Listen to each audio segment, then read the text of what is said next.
नमस्कार दोस्तों, success study Baloda YouTube channel में आपका स्वागत है।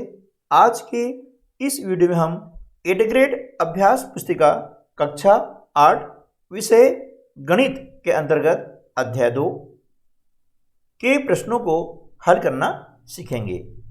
इस 8th ग्रेड अभ्यास पुस्तिका में जो प्रश्न दिए गए हैं वे प्रश्न लर्निंग आउटकम बेस्ड हैं, जिन्हें हमें करना बहुत ही ज़रूरी है ताकि अगली कक्षा में भी हमें गणित विषय में कोई कठिनाई न हो। तो चलिए शुरू कर लेते हैं हम आज का वीडियो। अध्याय 2 जिसका नाम है एक चर वाले रैखिक समीकरण, है ना। अब ये चर क्या होता है पहले हम इसको जान लेते हैं, है ना। चर का मतलब होता है वेरिएबल, यानी ऐसी राशि जिसका मान परिवर्तित होता रहता है, बदलता रहता है, उसे हम कहते हैं चर राशि। चर राशि को हम इंग्लिश अल्फ़ाबेट में A, B, C से लगा करके X, Y, Z तक के जो आपके लेटर्स हैं, है ना, इनके द्वारा हम क्या करते हैं, इसको प्रदर्शित करते हैं। ठीक है। प्रत्येक प्रश्न में, प्रत्येक कंडीशन में इनका मान बदलता रहता है, इसलिए हम कहते हैं इसे चर राशि, और इंग्लिश में से कहते हैं वेरिएबल, है ना। दूसरी होती है अचर राशि, है ना। ये क्या होगी? अचर राशि, यानी जिसका मान कभी भी बदलता नहीं है, कांस्टेंट रहता है, उसे हम कहते हैं अचर राशि, है ना। जैसे गिनती आप लिखते हैं 1, 2, 3, 4, 5, है ना। आपकी हो गई प्राकृत संख्या, हो गई पूर्ण संख्या, हो गई, ठीक है, और पूर्णांक हो गए। ये सभी क्या होते हैं? अचर होते हैं, ठीक है, क्योंकि इनका मान कभी बदलता नहीं है। ठीक है। तो अचर के अंतर्गत प्राकृत संख्या भी आती है, पूर्ण संख्या भी आती है, ठीक है, और पूर्णांक भी आते हैं। इसके अलावा परिमेय संख्या, अपरिमेय संख्या, सभी क्या होती है, वे अचर कहलाती है। ठीक है ना। तो अब हम चलते हैं रैखिक समीकरण की बात करें तो रैखिक समीकरण क्या होता है? यानी जिस समीकरण में चर राशि, आप समझे ना, जैसे इस समीकरण में चर राशि क्या है? x है, ये आप देख रहे हैं, है ना। तो चर राशि x है, तो जिस समीकरण में चर राशि की अधिकतम घातांक 1 होती है ना, उसे हम कहते हैं रैखिक समीकरण। समीकरण में ये आप देख रहे हैं, ये समता चिन्ह है, यानी इक्वल का साइन है, ये होना जरूरी है। यदि ये चिन्ह नहीं आता है तो वह समीकरण नहीं कहलाता। जैसे हमने यहाँ लिखा, मान लिया 2x - 3, इतना लिखा है, यह समीकरण नहीं है, यह क्या है? व्यंजक है, ठीक है ना। तो समीकरण होने के लिए दो पक्ष का होना जरूरी है ना। बराबर के जो बाईं तरफ होता है वह कहलाता है बायां पक्ष, जिसे हम इंग्लिश में कहते हैं LHS, यानी लेफ्ट हैंड साइड, और इस बराबर के जो दाईं तरफ जो पक्ष होता है उसे हम कहते हैं दायां पक्ष, यानी RHS, राइट हैंड साइड। इस प्रकार से हम लिखते हैं। बीच में होता है ये बराबर का चिन्ह, जिसे हम समता चिन्ह भी कहते हैं, इक्वल साइन भी कहते हैं। क्लियर? ये दोनों पक्ष हमेशा बराबर होता है। जिस प्रकार से एक जो तराजू होती है, बैलेंस होता है, और बैलेंस के दोनों पक्ष हमेशा ही बराबर होते हैं। तो an equation is like a balance, है ना। जिस प्रकार से तराजू होती है, तुला होती है, जिसके दो पक्ष होते हैं और वे हमेशा बराबर होते हैं, इसी प्रकार से समीकरण के दोनों पक्ष बराबर होते हैं। क्लियर? अब हम इसको कर लेते हैं हल, ठीक है ना।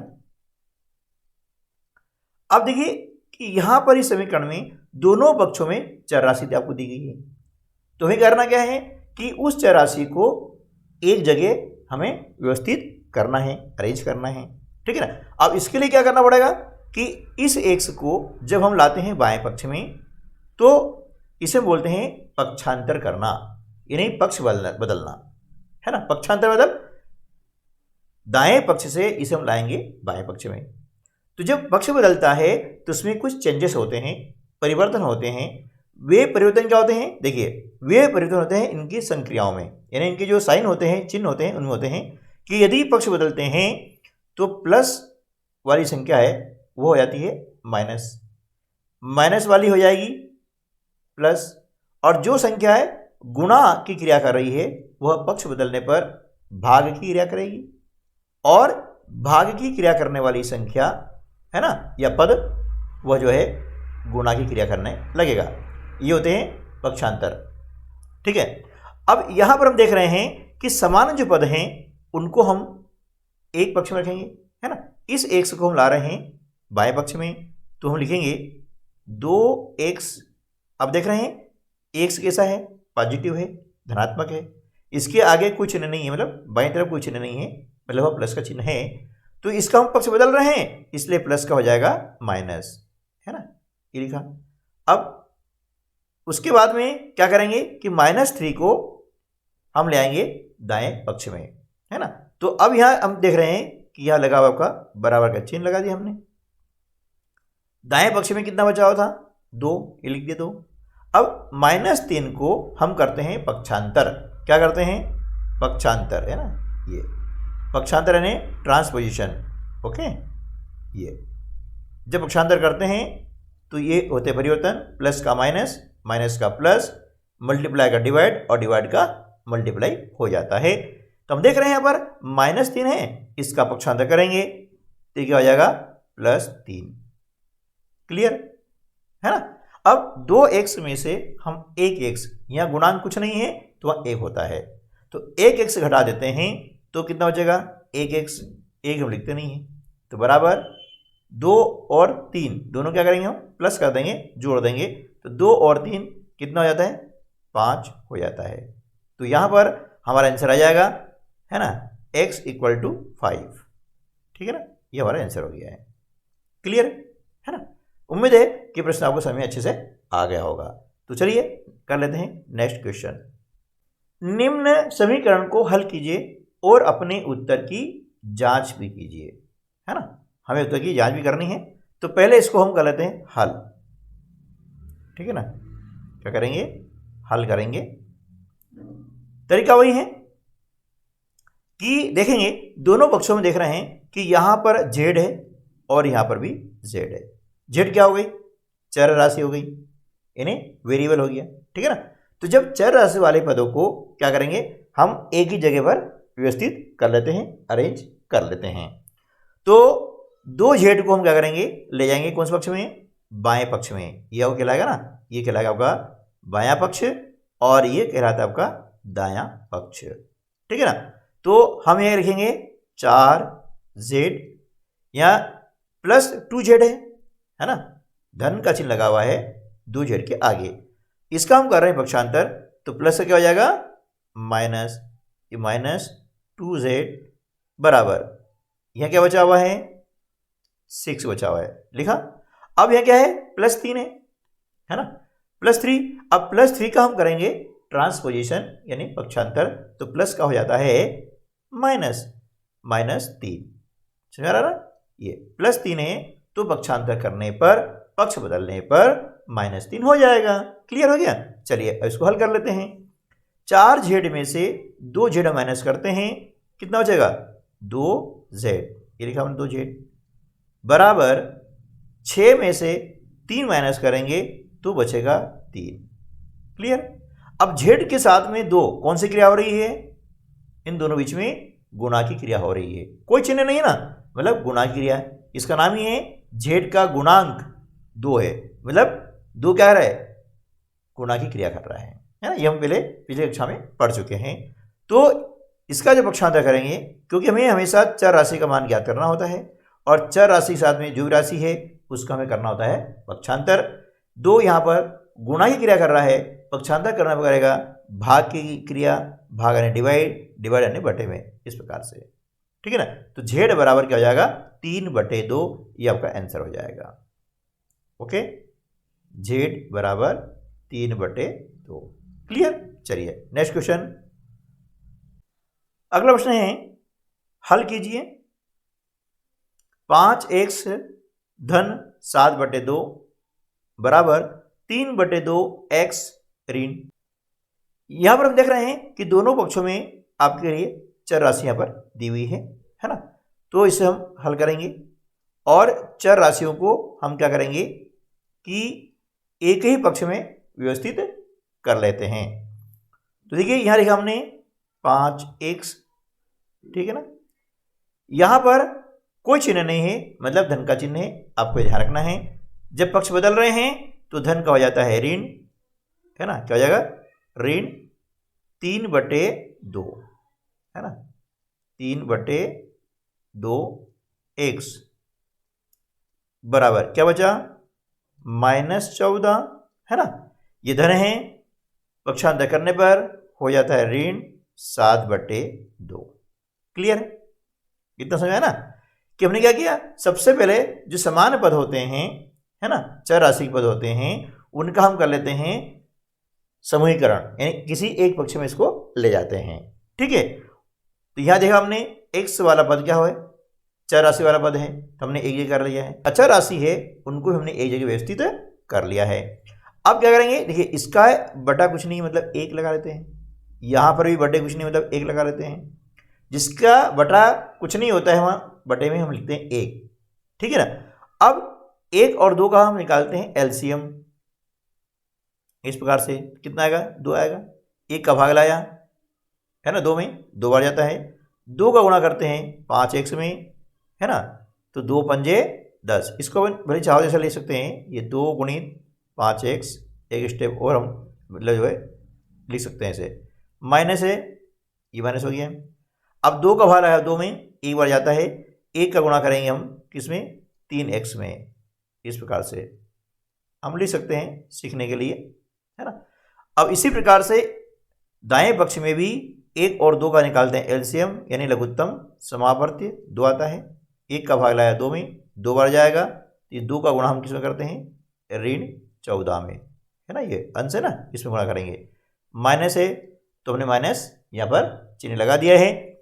2 का भाग लगाते हैं 2 में, 1 बार जाता है, और इस 1 का गुणा करेंगे हम 7 में, इस प्रकार से, है ना। एक स्टेप एक आपको समझाने के लिए है, हालांकि ये स्टेप लिखना आवश्यक नहीं होता है।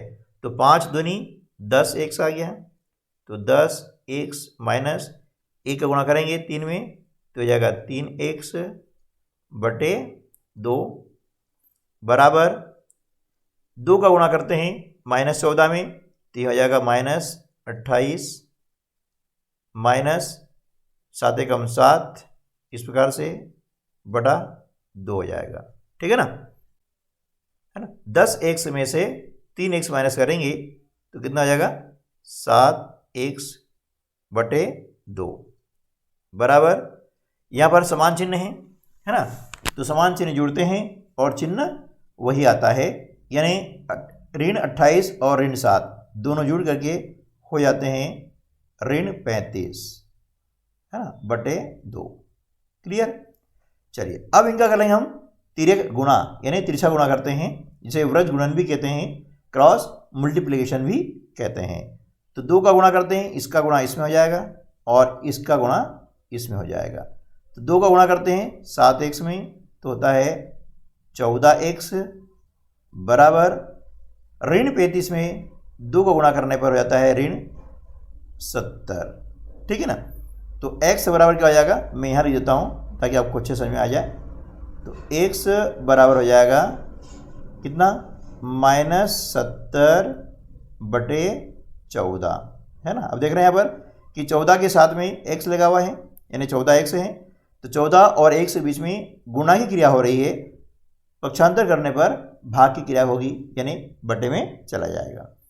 अब 14 से 70 डिवाइड हो रहा है, 14 एकम 14 और 14 पंजे 70, तो यह x बराबर कितना आ गया है -5 आ गया है।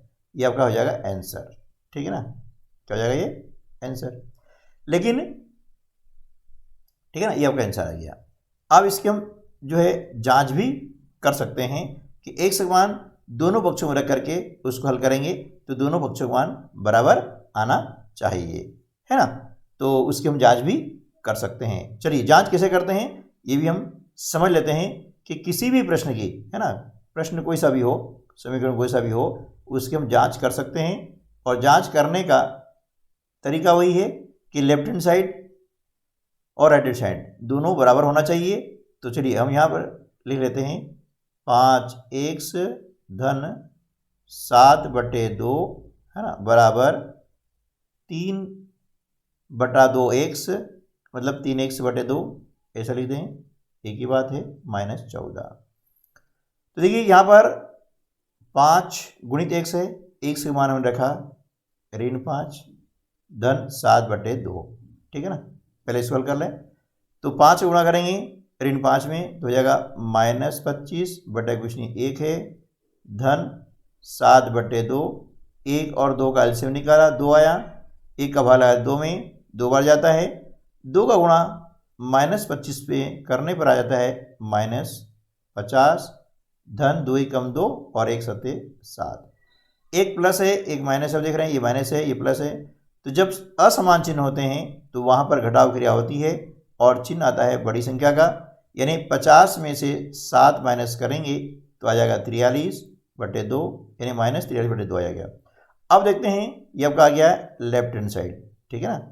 अब देखते हैं राइट हैंड साइड देखते हैं, तो यहाँ पर देख रहे हैं x की वैल्यू कितनी है -5 है, हमने लिखा x गुणित -5/2 -14/1, 3 का गुणा करते हैं -5 में तो 3 पंजे 15/2 -14/1, 1 और 2 का एलसीएम निकाला 2 आता है, 2 कम 2 और 1 का गुणा करेंगे तो -15 माइनस 1 का भाग लाया 2 में है ना, तो 2 गुणा करेंगे अब 14 में तो 14 दूनी 28।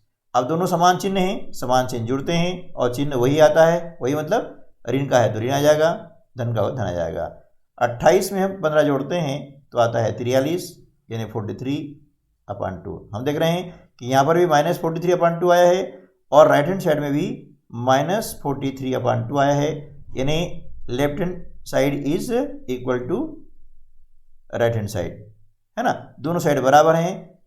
इस प्रकार से हम कह सकते हैं कि हमारा जो आंसर आया है बिल्कुल 100% करेक्ट है, सही है। इस प्रकार से हम हर समीकरण की जांच कर सकते हैं, इसका अभ्यास करें और सीखें। चलिए अब कर लेते हैं नेक्स्ट क्वेश्चन।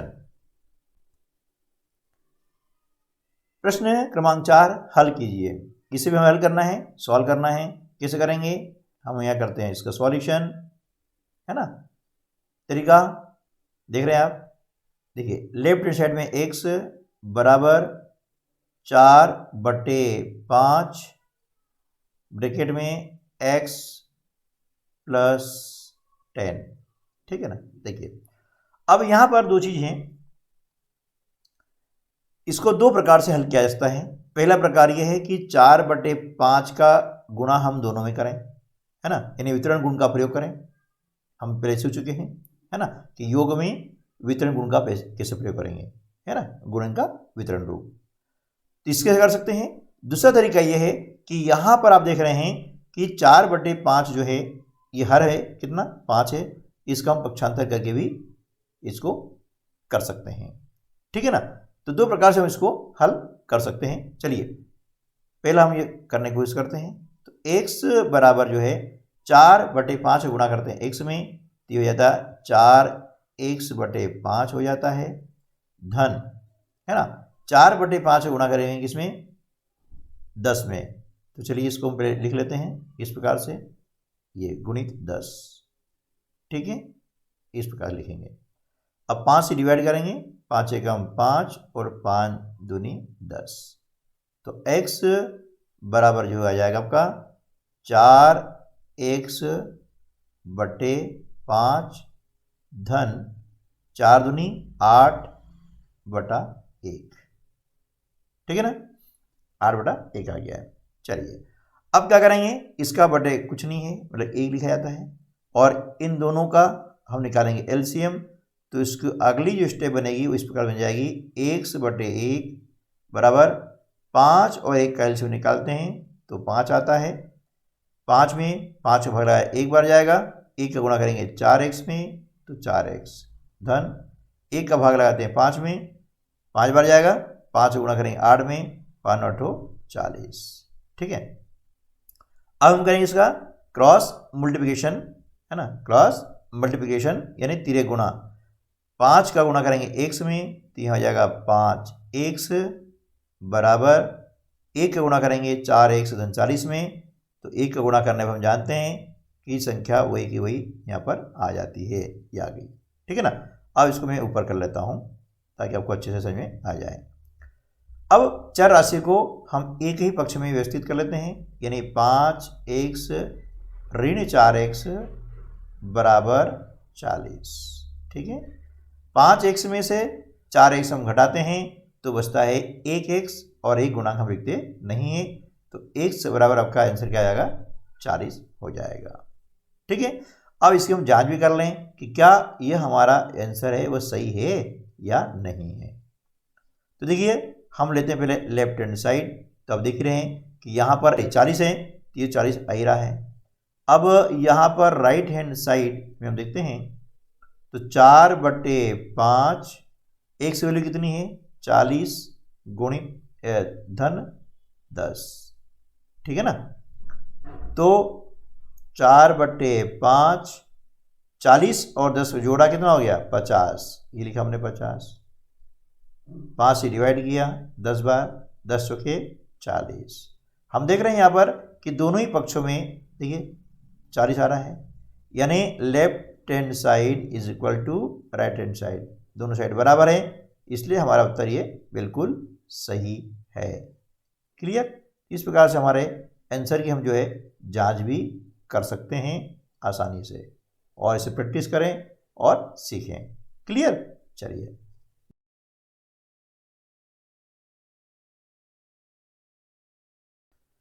हल कीजिए। 8x धन 4 बराबर 3 ब्रैकेट में x minus 1 bracket close plus 7। चलिए इसको हम कर लेते हैं हल।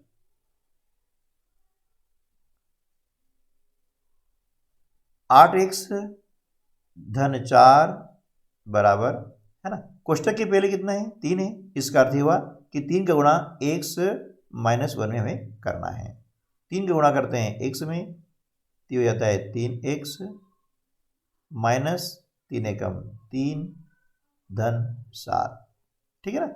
अब इसके बाद में चर राशि वाले पदों को हम एक ही पक्ष में व्यवस्थित कर लेते हैं, यानी 8x, ठीक है, प्लस का है, पक्षांतर करने पर हो जाता है माइनस 3x बराबर, है ना। अब यहाँ देख रहे हैं कि -3 बचा हुआ है, धन 7 है ना, और धन 4 का पक्षांतर करके हम ले आते हैं दाएं पक्ष में, तो धन का ऋण हो जाता है, ऋण 4 आ गया। ठीक है ना। अब 8x में से 3x माइनस करेंगे तो बचेगा कितना, 5x। क्लियर। अब यह देखेंगे कि यहां पर जो माइनस माइनस वाले जो पद हैं इनको हम जोड़ लेते हैं, तो -3 कितना, -3 और -4 जुड़ जाएंगे तो कितना हो जाएगा, -7। ठीक है, प्लस 7 आ गया। अब 5x बराबर, अब देखिए 7 में से 7 घटाते हैं तो 0 आता है ना। घटाए क्यों है, क्योंकि चिन्ह कैसे हैं, विपरीत हैं, यानी असमान है। जब चिन्ह असमान होते हैं तो घटाव क्रिया होती है और चिन्ह लगता है बड़ी संख्या का, लेकिन 7 में 7 घट गया है, 0 आ गया है, तो 0 न तो धनात्मक है और न ही ऋणात्मक है।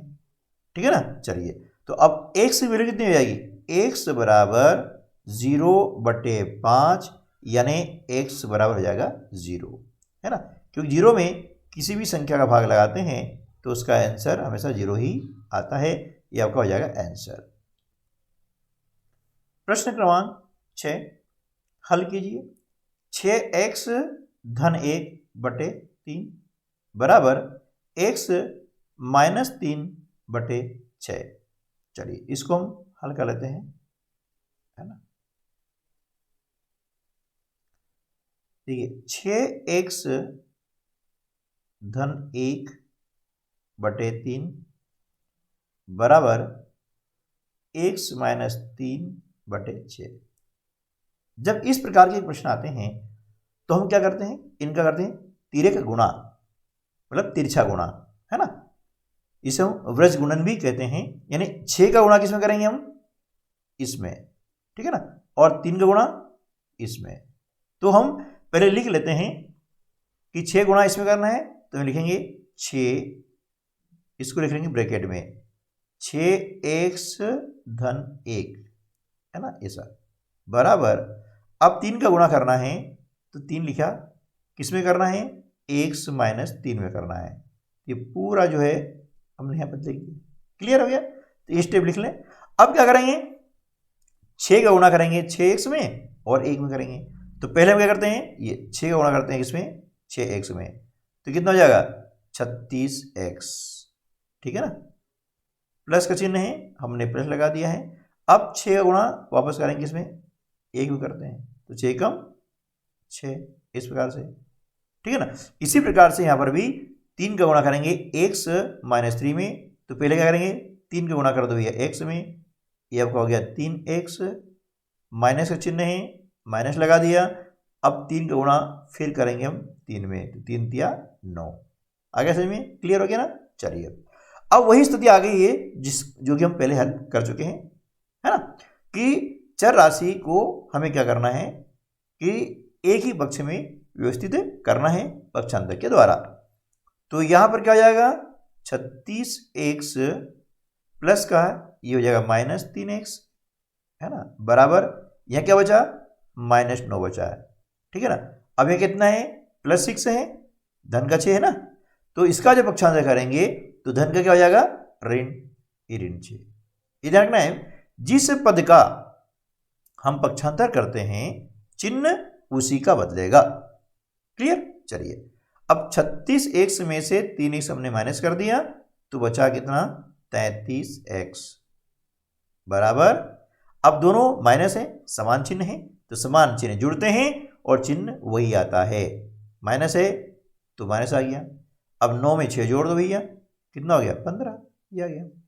तो x बराबर कितना हो जाएगा -15/33, 33, ये आपका आंसर हो गया, ठीक है ना। तो इस प्रकार से हम इन प्रश्नों को आसानी से हल कर सकते हैं। वीडियो आपको अच्छा लग रहा है तो इसको लाइक कर दीजिएगा, बाद में आप लाइक करना भूल जाते हैं, और अपने अन्य दोस्तों को भी शेयर कर दीजिएगा। चलिए नेक्स्ट क्वेश्चन, निम्न रैखिक समीकरण को हल कीजिए, ठीक है।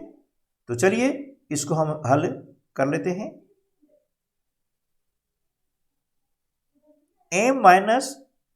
m-1/2, इसका बटा कुछ नहीं है, हम यहां लिख लेते हैं m/1, यानी m/1 माइनस ये हो जाएगा आपका m-1/2 इक्वल टू, इसका बटा कुछ नहीं है, हम वहां लिख लेते हैं 1। यह आपको ध्यान रखना है, जिसकी घातांक कुछ नहीं होती है घातांक 1, जिसका गुणांक कुछ नहीं होता है गुणांक 1, जिसका बटा कुछ नहीं होता है बटा 1। ये 3 चीज आपको हमेशा ध्यान रखनी है ना। ये हो गया, लिख लिया आपने। चलिए अब क्या करेंगे कि जो हर है ना, इसका हम क्या करते हैं एलसीएम निकाल लेते हैं। 1 और 2 का एलसीएम निकालते हैं, कितना आता है 2। 1 का भाग लगाते हैं 2 बार जाता है, 2 का गुणा करा m में, ये हो गया 2m, ठीक है ना। माइनस है, हमने लिखा माइनस। अब 2 एकम 2, 1 का गुणा करेंगे, है ना, जो भी संख्या है उसको हमने ऐसे ऐसे यहाँ पर लिख दिया इस प्रकार से, ठीक है, बराबर। 1 और 3 का एलसीएम निकालते हैं, 3 आता है ना।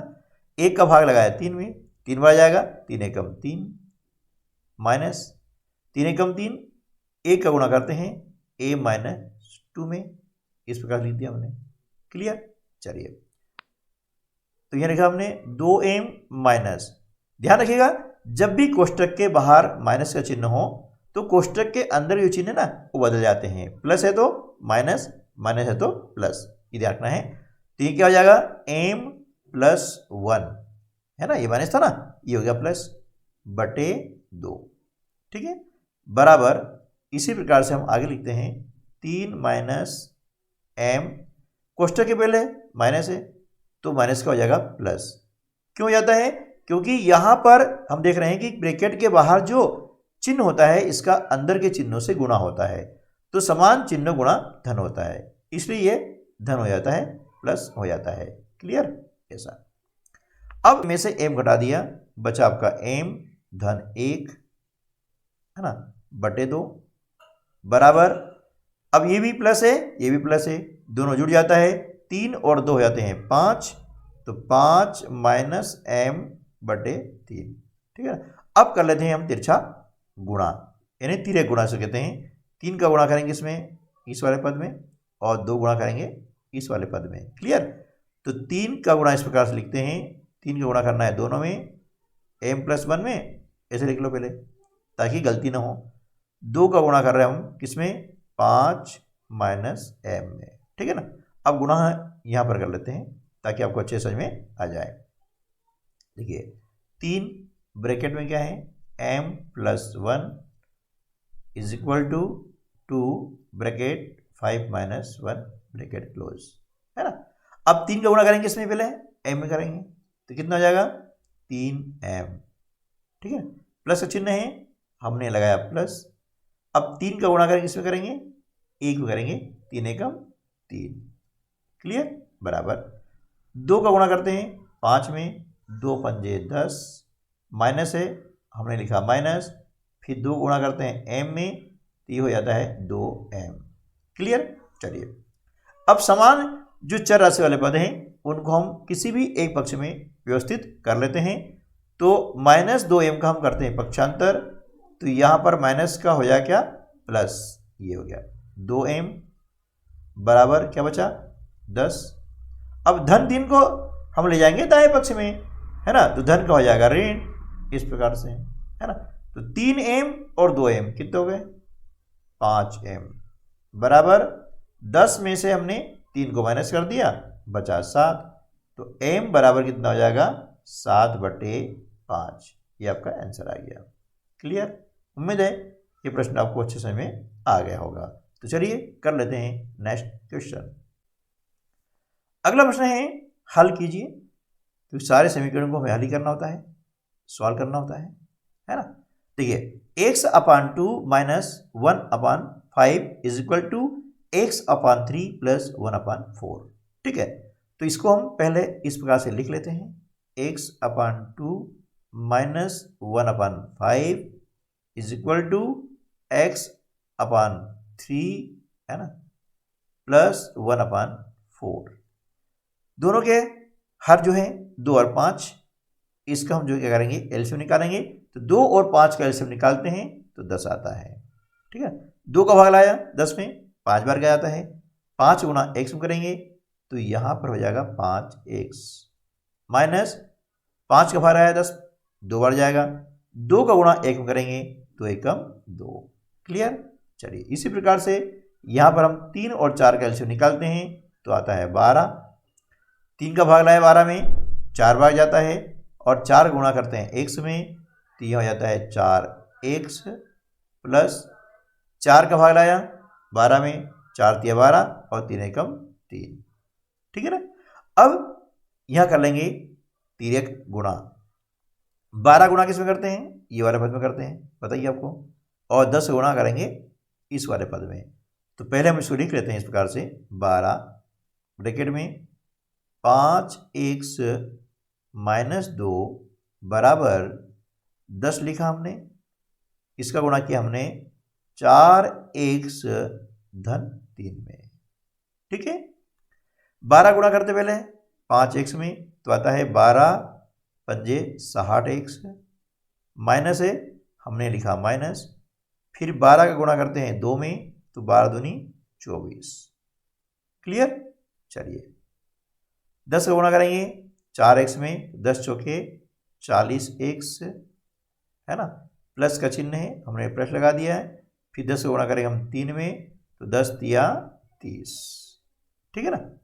अब यहाँ पर हम देख रहे हैं कि चर राशि वाला पद क्या है, 40x है और यहाँ पर 60x है। इसका हम कर लेते हैं पक्षांतर, यानी 60x ये प्लस का है, पक्षांतर करने हो जाएगा -40x बराबर क्या बचा यहाँ पर 30, है ना।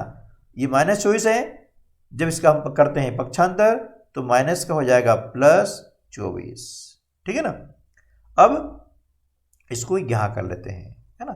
60x में से 40x माइनस करते हैं तो बचता है कितना, 20x, है ना, बराबर 30 और 24 जोड़ देंगे तो इनका योगफल आ जाएगा 54। ठीक है ना, 30 और 24 54 होता है। तो x बराबर आ जाएगा 54/20। अब दोनों हम देख रहे हैं कि 2 से डिवाइड हो रहा है तो डिवाइड कर देंगे, 2 दूनी 4, 2 सत्ती 14, 2 एकम 2, 0 के 0।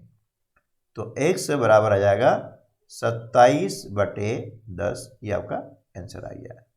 ठीक है, ये आपका हो गया आंसर। Okay, next question. निम्न समीकरण को सरल रूप में बदलते हुए हल कीजिए। ठीक ना, तो यहां पर हम इसको कर लेते हैं हल। पहले हम लिख लेंगे समीकरण 15 bracket y -4 -2 bracket y -9 bracket close plus 5 bracket y +6 bracket close is equal to 0। ठीक है ना, तो देखिए हम क्या करेंगे, 15 का गुणा करते हैं y -4 में, है ना, y ऋण 4 में हम 15 गुणा करते हैं। कैसे, देखिए 15 गुणा करेंगे फिर हम y में करते हैं तो कितना हो जाएगा यहाँ पर 15y। ठीक है, माइनस फिर 15 गुणा करते हैं हम 4 में तो 15 चौके कितना आ गया 60। ओके, इसी प्रकार से 2 का गुणा करते हैं y में तो यहाँ आ जाएगा 2y। अब देखिए यहाँ पर चिन्ह ध्यान रखना है, मैंने आपको पहले बताया था कि जब ब्रैकेट के पहले माइनस का चिन्ह है तो इसके अंदर जो आता है वो चिन्ह बदल जाता है। माइनस है तो प्लस हो जाएगा, प्लस है तो माइनस हो जाएगा। यहाँ माइनस है तो यहाँ हो जाएगा प्लस, क्योंकि माइनस और माइनस गुणा करने पर प्लस होता है। अब 2 का गुणा करेंगे हम 9 में तो 2 9 18। ठीक है ना, प्लस 5 गुणा करें हम y में तो हो जाएगा 5y, है ना, फिर प्लस है हमने लगा दिया प्लस, फिर 5 गुणा करेंगे हम 6 में तो 5 छक्के 30 बराबर 0। क्लियर, चलिए अब y वाले जो पद है ना इनको हम क्या करेंगे एक साथ यहाँ पर लिख लेते हैं। इनका कर लेंगे समूहीकरण, यानी 15y, है ना, ये -2y प्लस कितना है 5y। अब देखिए यहाँ पर इनका चिन्ह चेंज नहीं करना है। क्यों नहीं करना है, क्योंकि एक ही पक्ष में और एक पक्ष में हम चाहे उनका क्रम बदल दें उसमें चिन्ह चेंज नहीं होंगे। चिन्ह चेंज कब होते हैं, जब पक्षांतर होता है, यानी बाएं पक्ष से दाएं में जाए या दाएं से बाएं में आए। क्लियर, ये आपको ध्यान रखना है। अब जो है बचा कितना, -60 बचा हुआ है, धन 18 और धन 30 बराबर 0। ठीक है, अब यहां पर हम क्या करेंगे, चिन्हों के अनुसार, है ना, हम क्या करते हैं इनको जोड़ते हैं। 15y प्लस वाला है और 5y भी प्लस वाला है, तो 15 और 5 कितने हो गए 20y, है ना, 15 और 5 कितने हो गए 20y। अब 20 में से 2 हम घटा देंगे, कितना हो जाएगा 18y, है ना। ठीक है, ये 15y में हमने क्या किया 5y को जोड़ दिया, क्यों कि दोनों ये प्लस वाले हैं, तो कितना हो गया, समान चिन्ह जुड़ता है चिन्ह भी आता है, ये आ गया। अब इसमें से 2y हम क्या करेंगे घटा देंगे, है ना, तो 20 में से 2 घटाते हैं कितना आता है 18y, ये आ गया भाई। इसी प्रकार से माइनस, अब यह देखिए कि 60 और दोनों प्लस है जुड़ जाएगा, यानी क्या हो जाएगा 60 धन 30 और 18 होते हैं 48 बराबर 0। तो यह 18y बराबर, है ना, एक माइनस है एक प्लस है, चिन्ह कैसे हैं असमान है ना, यह माइनस है सॉरी, है ना, तो क्या होगा बड़ी संख्या माइनस वाली है तो हो जाएगा -60 में से 48 को हटाएंगे तो बचेगा 12 बराबर 0, है ना, यानी ये क्या हो जाएगा 18y -12 बराबर 0। तो y बराबर क्या हो जाएगा, पहले हम लिख लें 18y बराबर, ये क्या है -12, पक्षांतर करेंगे तो प्लस के 12 और प्लस चिन्ह लगाते नहीं है ना, तो y बराबर क्या हो जाएगा, मैं यहाँ कर लेता हूँ y बराबर 12/18। अब देख रहे हैं 12 और 18 6 के फाड़े में आ रहा है, यानी 6 से डिवाइड है, तो 6 दूनी 12 और 6 × 18। तो यहाँ पर y का मान क्या जाएगा 2/3। ये आपका आंसर आ गया। क्लियर है ना? ठीक है, चलिए अब कर लेते हैं नेक्स्ट क्वेश्चन। समीकरण को सरल रूप में बदलते हुए हल कीजिए। समीकरण आपको दिया हुआ है 3 bracket t - 3 bracket close is equal to 5 bracket 2t + 1 bracket close, है ना? इसको हम कर लेते हैं हल। तो पहले हमको लिख लें, 3 लिखा कोष्टक में t ऋण 3 बराबर 5 और कोष्टक में लिखा 2t + 1। लिख लिया? चलिए अब 3 का गुणा करते हैं हम t में, इसमें आप समझ गए होंगे गुणा कैसे किया जाता है। तो हमने लिखा 3t, माइनस है लिख दिया माइनस, फिर 3 का गुणा करेंगे हम इस 3 में, तो 3 तिया 9 बराबर 2 का गुणा किया, सॉरी 5 का गुणा करते हैं 2t में, तो 5 दूनी 10t प्लस है लिख दिया हमने, फिर 5 गुणा किया हमने 1 में, तो 5 एकम 5। ठीक है ना? अब जो t वाले पद हैं उनको हम किसी भी एक पक्ष में व्यवस्थित कर लेते हैं, अरेंज कर लेते हैं। तो ये हम करते हैं यहाँ पर 3t, ये प्लस का है, पक्षांतर कर रहे हैं इसलिए हो जाएगा -10t बराबर क्या बचा 5, और ये -9 है, पक्षांतर करेंगे तो क्या हो जाएगा प्लस। ठीक है ना? अब ये देख रहे हैं कि 3t प्लस वाला है और 10t माइनस वाला है, चिन्ह कैसे असमान है, तो असमान चिन्ह हमेशा करते हैं और चिन्ह आता है बड़ी संख्या का, माइनस आ जाएगा। 10 में से 3 घटा देंगे, बचेगा 7t बराबर 5 और 9 14। अब t बराबर हो जाएगा 14/7। अब यहाँ ध्यान देना है, ऐसा नहीं कि आप प्लस कर दें। अब प्लस क्यों नहीं होगा ये आप ध्यान दीजिएगा। ये हम बात कर रहे हैं 7t -7t की, तो देखिए इसमें क्या हो रहा है कि -7 और t में गुणा की क्रिया हो रही है ना? तो हमेशा क्या होता है क्रिया है मतलब आपकी बदलती है, मतलब योग क्रिया है तो माइनस है तो प्लस, इस प्रकार से ना। तो यहाँ पर गुणा क्या कर रहा है ऋण 7 कर रहा है, तो गुणा का क्या हो जाएगा भाग बटे में, तो ऋण 7 वैसे वैसे आएगा, ये ध्यान रखना है। अब क्या करेंगे कि 7 से हम 14 को डिवाइड करेंगे, 7 दूनी 14, तो t बराबर हमारा आंसर आ जाएगा -2। ये माइनस यहाँ पर लिखा हुआ है ना? इस प्रकार से ये हम ज्ञान ज्ञात कर सकते हैं। उम्मीद है कि आपको ये वीडियो अच्छा लगा होगा, आपके लिए हेल्पफुल साबित हुआ होगा। यदि अच्छा लगा है तो लाइक करना ना भूलेगा, और यदि चैनल पर पहली बार आ रहे हैं तो आप चैनल को सब्सक्राइब कर लीजिएगा, ताकि ऐसे ही हेल्पफुल वीडियो आपको मिलते रहें। तो मिलते हैं अगले वीडियो में, तब तक के लिए नमस्कार, जय हिंद।